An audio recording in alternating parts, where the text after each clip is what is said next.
के पृथ्वी से टकराने के 5 साल बाद दुनिया की 75% जनसंख्या खत्म हो गई। एस्ट्रॉइड के टुकड़े अभी भी पर्यावरण में मौजूद थे, हवा दूषित हो गई और बची हुई रेडिएशन अभी तक असर दिखा रही थी। भूकंप और तूफान जैसी चीजें धरती पर आम हो गई। इंसानों के पास बंकर में रहने के अलावा कोई दूसरा रास्ता नहीं था। अब हम जॉन नाम के एक आदमी को देखते हैं जो ग्रीनलैंड के एक बंकर में अपने परिवार के साथ रहता है। वो एक इंजीनियर के तौर पर काम करता है, लेकिन साथ ही एक जासूस भी है, जिसका मतलब है कि उसे एक खास सूट पहनकर कभी कभी बंकर से बाहर जाकर दुनिया के हालात को जांचना पड़ता है। एक दिन उसे जमीन पर एक दरार खुली हुई दिखी और उसे एहसास हुआ कि ये दरारें धीरे धीरे बड़ी होती जा रही हैं। फिर जॉन बीच पर गया और वहाँ उसने कुछ लाइफ बोट्स और एक टूटी हुई शिप को देखा। सबसे पहले उसने हर लाइफ बोट को चेक किया, लेकिन उनमें से किसी में भी उसे कुछ काम का नहीं मिला। तो फिर वो शिप के अंदर घुस गया और वहाँ उसे कुछ काम की चीजें मिल गई, जिन्हें उसने अपने पास रख लिया। अंदर और आगे जाकर उसे बहुत सारी लाशें दिखी। चीजें ढूंढते हुए जॉन को एक नोटबुक भी मिली, जिसमें एक खूबसूरत फूल रखा हुआ था। जॉन ने उस नोटबुक को भी अपने पास रख लिया। उसी वक्त बंकर से उसे रेडियो पर एक चेतावनी मिली कि एक बहुत ही खतरनाक तूफान आ रहा है। जॉन ने पूरी ताकत से दौड़ना शुरू कर दिया, क्योंकि तूफान बहुत तेज रफ्तार से उसके पीछे आने लगा था। खुशकिस्मती से जॉन गेट के ऊपर से कूदकर सही टाइम पर बंकर के अंदर घुस गया और तूफान के अंदर आने से पहले ही उसने गेट को बंद कर दिया। खुद को बचाने के बाद जॉन सदमे में बैठ गया। वो सोचने लगा कि मौत के कितना करीब था। इसके बाद जॉन ने अपने थेरेपिस्ट से मिलने का फैसला किया और दुनिया की अजीब हालत के बारे में बातें करने लगा। थेरेपिस्ट ने कहा कि सबकी यही हालत है, लोग बस दिखा रहे हैं कि सब कुछ ठीक है। इसीलिए उसने जॉन से कहा कि चिंता क्यों कर रहे हो, तुम्हारे हाथ में कुछ है। अपने परिवार के साथ ज्यादा से ज्यादा समय बिताओ, खुलकर जियो। इसी बीच जॉन की पत्नी एलिसन दूसरे बंकर में बैठी लीडर्स के साथ मीटिंग कर रही थी, जहाँ सब लोग बातचीत कर रहे थे कि खाने पीने की चीजें खत्म होने लगी है। तभी एलिसन को एक मैसेज मिला, जिसमें लिखा था कि जॉन सही सलामत वापस आ चुका है। उसी मीटिंग में डॉक्टर अमीना ने साइंटिस्टों से मिली जानकारी दी, जो उसे दूसरे बंकर से मिली थी। वो एस्ट्रॉइड से बने हुए खड्डों के बारे में थी। इन खड्डों का साइज और गहराई उन्हें तूफान से बचाएगी और मुमकिन है कि जहरीली हवा भी उनका कुछ खास नहीं बिगाड़ेगी। इसीलिए वो जगह रहने के लिए बढ़िया हो सकती है। लेकिन एडम ने याद दिलाया कि ये गड्ढे तो फ्रांस में है और पूरे यूरोप में लड़ाई चल रही है। तभी अचानक एक भूकंप आया और पूरा बंकर हिलने लगा। लेकिन सब लोग सिर्फ इंतजार कर रहे थे कि भूकंप कब रुकेगा और फिर अपने काम में लग गए, मानो ये बिल्कुल आम बात हो। मीटिंग में कोई कहने लगा कि ये भूकंप और ज्यादा तेज होने लगे। फिर एलिसन ने सबको याद दिलाया कि बाहर कुछ लोग अभी भी फंसे हुए हैं, हमें उनकी भी मदद करनी होगी। लेकिन एडम कहने लगा कि हमारे पास और लोगों को रखने के लिए चीजें नहीं है और साथ ही वो आएंगे पता नहीं किस तरह की बीमारी ले आए, इसीलिए इस चीज को तो छोड़ देना चाहिए। लेकिन एलिसन कहने लगी कि वोटिंग करके ही पता चलेगा लोग क्या चाहते हैं। हाथ उठे और ज्यादातर लोगों ने एलिसन का साथ दिया। इसीलिए ये तय हुआ कि कल बर्फ पर चलने वाली एक गाड़ी को भेजा जाएगा। बाद में जब जॉन बंकर की पाइप्स को ठीक कर रहा था, तभी एलिसन ने अपने बेटे नेथन को बाहर देखा। इस बात से वो बहुत गुस्सा हुई कि बीमार हो जाओगे, अंदर आओ जल्दी। अंदर अपने कमरे में नेथन टॉर्च का इस्तेमाल करके अपनी बेडशीट में किए गए छेदों से लाइट मार रहा था, जिससे ऊपर की दीवार पर सितारे बन जाते और उसे ऐसा महसूस होता कि वो आसमान को देख रहा है।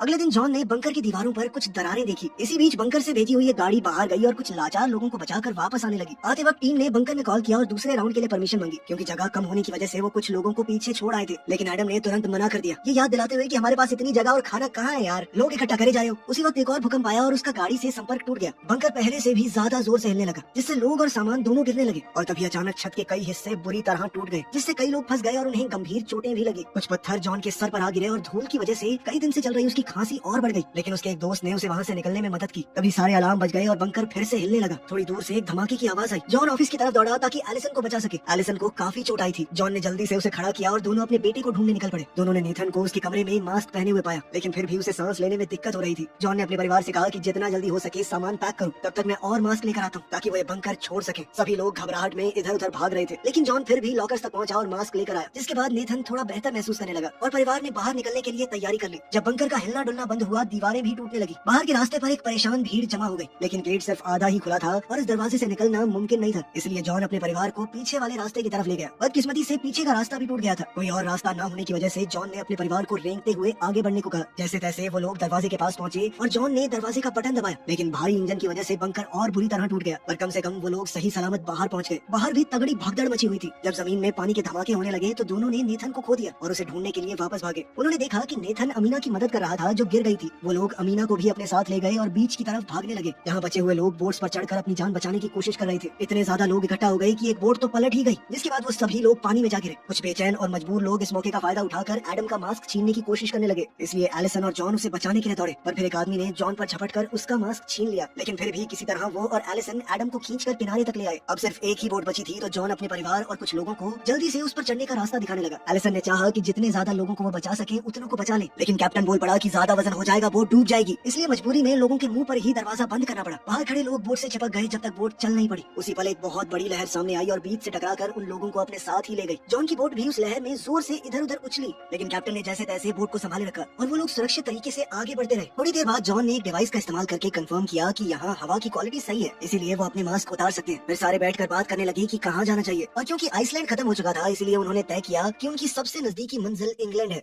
कुछ घंटे बाद बोट ने काम करना बंद कर दिया, पर फिर जॉन ने इंजन चेक किया और उसे ठीक कर दिया, जिससे वो दोबारा अपना सफर जारी रख सके। जब रात हुई तो नेथन बहुत खुश हुआ, क्योंकि आखिरकार उसे तारे दिख ही गए। कुछ दिन बाद बोट फिर से रुक गई, क्योंकि उसमें तेल खत्म हो गया था। अब किसी के पास कोई रास्ता नहीं था, तो उन्होंने बोट को समुद्र की लहरों के भरोसे छोड़ दिया कि वो उन्हें कहीं तो लेकर जाएंगी। काफी लंबे इंतजार के बाद आखिरकार बोट जमीन तक पहुंच गई। सबने बाहर देखा तो हैरान हो गए जब उन्हें पता चला कि वो लिवरपूल में। जॉन ने अपने डिवाइस से कंफर्म किया कि हवा यहाँ पर साफ है और अब उन्हें जल्द से जल्द रहने के लिए जगह ढूंढनी होगी। लेकिन जब उन्होंने नीचे देखा तो पता चला कि एरिया का एक हिस्सा पानी में डूब चुका है। जॉन ने एक चप्पू लिया और बोट को चलाना शुरू किया, जब तक बोट आखिरकार एक सूखी सड़क से टकरा नहीं गई। सभी बोट से उतरे और देखा कि शहर बिल्कुल सूना लग रहा था। उन्हें सड़क पर कुछ लोग दिखे तो वो उनका पीछा करने लगे और एक ऐसी जगह पहुंच गए जहां लोग किसी तरह जिंदा रहने की कोशिश कर रहे थे। जॉन ने देखा कि उनमें से कई लोग बीमार लग रहे हैं, इसीलिए वो ज्यादा दिन तक जिंदा नहीं रह पाएंगे। जॉन के ग्रुप को चीखने की आवाजें सुनाई दी। आवाजों का पीछा करते हुए उन्होंने एक भीड़ को देखा। कई लोग एक बंकर के बाहर हल्ला मचा रहे थे, जबकि कुछ फौजी उस बंकर को गार्ड कर रहे थे। एडम गेट की तरफ दौड़ा और बताने लगा कि हम ग्रीनलैंड स्टेशन के सरकारी अफसर हैं, हमें अंदर जाने दो। इस पर फौजी ने कहा कि अपनी आईडी दिखाओ, लेकिन सिर्फ एलिसन के पास आईडी थी और उसे अपने परिवार को छोड़कर अंदर नहीं जाना था। एडम फौजियों से बहस करने लगा, जबकि भीड़ और ज्यादा गुस्से में आ गई। अचानक से एक फौजी ने एडम को गोली मार दी। जब भीड़ में खड़ा एक दूसरा इंसान जबरदस्ती अंदर घुसने की कोशिश करने लगा तो उसे भी गोली मार दी गई। सोल्जर्स ने गेट बंद कर दिया और अलार्म बजना शुरू हो गया। उसी वक्त आसमान में आता हुआ एक तूफान दिखाई दिया और भीड़ घबराकर भागने लगी। अमीना और जॉन के परिवार ने एक वैन को रोका और ड्राइवर से उन्हें लंदन ले जाने को कहा, लेकिन ड्राइवर पेमेंट मांगने लगा, जिसके लिए जॉन ने उसे अपनी घड़ी दे दी। जिसके बाद ड्राइवर मान गया और गाड़ी तेज रफ्तार से शहर से निकल पड़ी। समय रहते वो लोग तूफान से भी बच गए। एलिसन नेथन को गले लगाकर तसल्ली दे रही थी कि सब सही हो जाएगा, जबकि अमीना एडम के लिए बहुत दुखी थी। ड्राइवर ने बताया कि लोग इतने मजबूर हो चुके हैं कि खाने के लिए किसी को भी मार देंगे।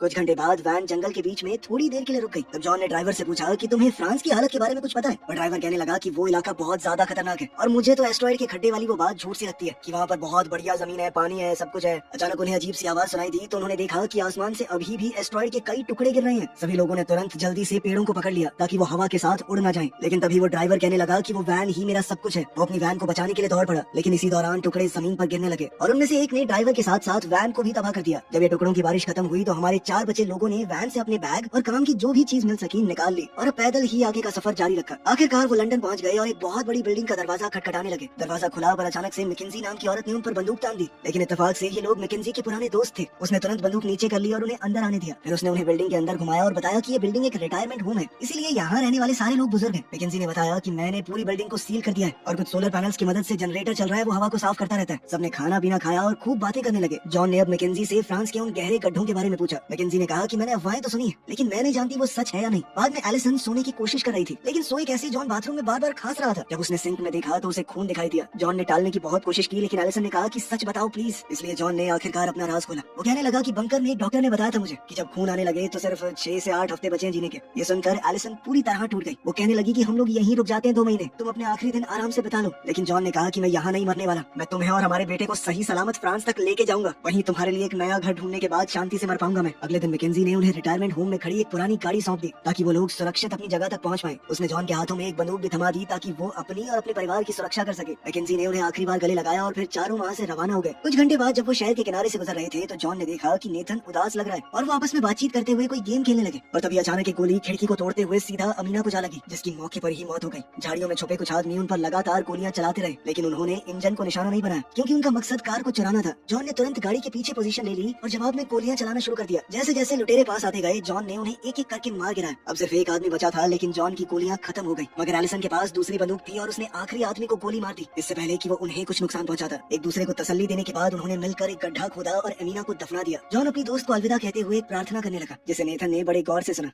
कुछ घंटे बाद परिवार एक बड़े से रेगिस्तानी इलाके में पहुंच गया। वो समझ गए कि ये जगह इंग्लैंड और फ्रांस के बीच में जो समुद्र हुआ करता था वो है। यहाँ से पानी हट चुका था तो कम से कम उन्हें बोट की जरूरत तो नहीं पड़ेगी। रास्ते में उन्हें कई सारे समुद्री जहाज पड़े हुए मिले। थोड़ा आगे जाकर उन्हें कुछ लोग दिखाई दिए। थोड़ा देखने पर उन्हें पता चला कि जमीन के बीच में एक बहुत बड़ी दरार है और उन्हें इस दरार के उस तरफ ही जाना है। यहाँ पहुँचना होगा रस्सियों से बने हुए खतरनाक पुल से। ये देखकर नेथन बहुत ज्यादा डर गया और कहने लगा कि मैं नहीं जा रहा उधर। तब जॉन उसे हिम्मत देते हुए सबसे पहले गया। पूरे परिवार ने धीरे धीरे बहुत संभल कर रस्सी पार करना शुरू किया। जब जॉन को अचानक से खांसी आई तो वो लगभग फिसल ही गया था, लेकिन उसने तुरंत खुद को संभाला। तभी अचानक बहुत तेज हवाएं चलने लगी और हवा ने पुल को जोर जोर से हिलाया, लेकिन अभी भी सबने खुद को किसी तरह बचाए रखा। किस्मत से हवा जल्दी ही रुक गई और परिवार आगे बढ़ता रहा और बीच में एक चट्टान तक पहुंच गया। वहाँ से 2 सीढ़ियाँ दूसरी तरफ जा रही थी। वो लोग सीढ़ियों के बीच में ही पहुंचे थे। अचानक से जोरदार भूकंप आ गया। किस्मत से तीनों में से कोई नहीं गिरा। वो तीनों आगे बढ़ने लगे ही थे कि तभी अचानक से दूसरा भूकंप आया। इस बार दोनों तरफ की चट्टानें टूटने लगी। जल्द ही रस्सियों से बना हुआ वो पुल भी टूट गया। कई सारे लोग खाई में नीचे गिर के मर गए। दूसरी सीढ़ी पर मौजूद एक आदमी ये देखकर डर गया और उसने जल्दी से दूसरी तरफ पहुंचने के लिए अपने आगे लगे हुए आदमी को धक्का देकर खाई में गिरा दिया। लेकिन फिर वो सीढ़ी पूरी फिसलने लगी। इसीलिए वो आदमी छलांग मार के नेथन के ऊपर कूद गया। इसी के साथ दूसरी सीढ़ी नीचे खाई में गिर गई। परिवार ने नेथन को पकड़ के रखा जबकि वो आदमी फिसल कर अपनी मौत की तरफ चला गया। नेथन को उसके माँ बाप ने वापस ऊपर चढ़ने में मदद की और फिर किसी तरह सीढ़ी को पार कर लिया। अब उनके पास पैदल चलने के अलावा कोई चारा तो था नहीं, लेकिन चाहे वो जितना भी चलते जाए सिर्फ एक वीरान जमीन ही नजर आती थी। अभी अचानक से उन्हें गोली चलने की आवाज सुनाई दी और उन्होंने डेनिस नाम के एक आदमी को उन पर बंदूक ताने हुए देखा, लेकिन उसने बंदूक को नीचे कर लिया जब उसे एहसास हुआ कि ये लोग लुटेरे नहीं है। वो उन्हें सीधा अपने घर ले गया। कुछ ही देर में जॉन और उसका परिवार फ्रांस पहुंच गया। डेनिस फिलहाल एक पुरानी फैक्ट्री में रह रहा था जिसे वो एक गाड़ी के इंजन से पावर देता। डेनिस ने उन्हें अपनी बेटी कमील और पत्नी से मिलवाया। उसकी पत्नी पर रेडिएशन का बुरा असर हुआ था, वो व्हील चेयर पर थी और कुछ बोल भी नहीं पाती थी। डिनर के दौरान डेनिस को पता चला कि जॉन का परिवार एस्ट्रॉइड से बने हुए खड्डों तक पहुंचना चाहता है। उसने उन्हें चेतावनी दी कि वो इलाका बहुत ज्यादा खतरनाक होगा, हर तरफ से लोग खड्डे पर कब्जा करने के लिए एक दूसरे को मार रहे होंगे। वहीं कमील नेथन को अपने कमरे में ले गई और उसे अपनी सारी कूल चीजें दिखाने लगी। बदले में नेथन ने भी उसे अपनी छेद की हुई वो चादर दिखाई जिसके नीचे टॉर्च मार के आसमान में तारे दिखते हैं। अगली सुबह डेनिस ने जॉन को एक मैप दिया और उस पर सबसे कम खतरनाक रास्ते को दिखाने लगा। उसने आर्मी में अपने एक पुराने दोस्त का नाम भी बताया जो अब एक बड़ी पोस्ट पे है। साथ ही उसने जॉन को अपनी एक पुरानी फोटो भी दी अपने दोस्त के साथ, ताकि वो ये साबित कर सकें कि वो डेनिस को जानते हैं। हो सकता है उन्हें मदद मिल जाए। अचानक डेनिस ने रोते हुए जॉन से गुजारिश की, क्या तुम लोग कमील को भी अपने साथ ले जा सकते हो? वो खुद अपनी बेटी को उस खड्डे तक ले जाना चाहता है, लेकिन उसे यहीं रहकर अपनी पत्नी का ख्याल रखना होगा। जॉन थोड़ा हिचकिचाया, लेकिन एलिसन तुरंत मान गई। इसके बाद कमील अपने माँ बाप को अलविदा कहते हुए जॉन के परिवार के साथ डेनिस की वैन में बैठकर निकल पड़ी।